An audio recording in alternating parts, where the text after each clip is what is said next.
उप मुख्यमंत्री के साथ जो प्रदेश अध्यक्ष हैं श्री संजय जायसवाल जी, उनसे भी हुई है और पिछले दिनों भी बात हुई थी। और आप जो कह रहे हैं ये बात सही है कि वो लोग 13 सीटों पर चुनाव लड़ना चाहते हैं और हम लोगों की बात थी कि जो हमारे गठबंधन का मौलिक सिद्धांत है कि जनता दल यू और बीजेपी में आधे आधे सीट होंगे, मतलब बराबर सीटों की संख्या रहेगी दोनों की। तो उस आधार पर हम लोग 12 कह रहे थे, तो वो 13 कह रहे थे, हम 12 कह रहे थे। लेकिन जो पिछले दिनों बात हुई है उससे इस परिस्थिति से उबरने का कारगर रास्ता निकलता प्रतीत हुआ है, जो मेरी समझ से दोनों को मान्य होगा और दोनों पार्टी और गठबंधन के हित में होगा। और वो जहाँ तक संख्या की बात है तो वो अंतिम मॉडलिटी तय होनी बाकी है। वो जैसे ही स्पष्ट होगा वो घोषणा हो जाएगी।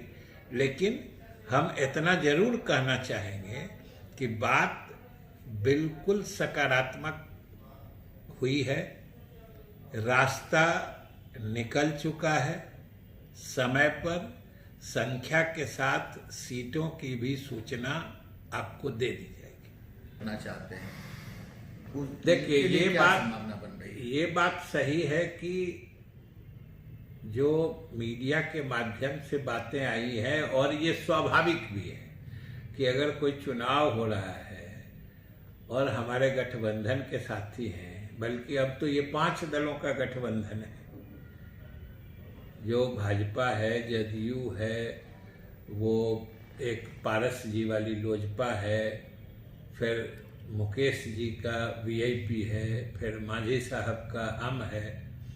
तो स्वाभाविक रूप से इनकी भी इच्छा है कि चुनाव लड़ें। लेकिन इसमें भी तो एक स्पष्टता है कि जो पारस जी की लोजपा है और मुकेश जी का वीआईपी है, इनका समझौता बीजेपी से है और मांझी जी की जो हम पार्टी है उसका समझौता जदयू से है। जी बिल्कुल।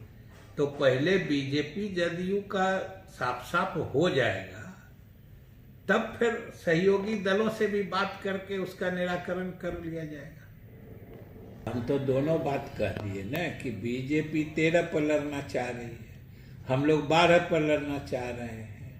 लेकिन बीच का रास्ता निकलने का तरीका ढूंढ लिया गया है और वो जैसे ही अंतिम रूप में आ जाएगा घोषणा आपको बता दी जाएगी।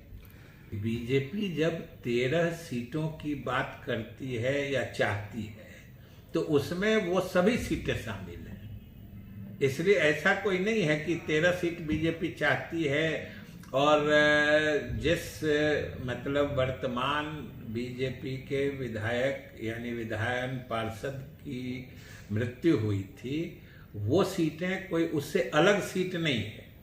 वो सारी सीटें उस 13 की संख्या में शामिल है।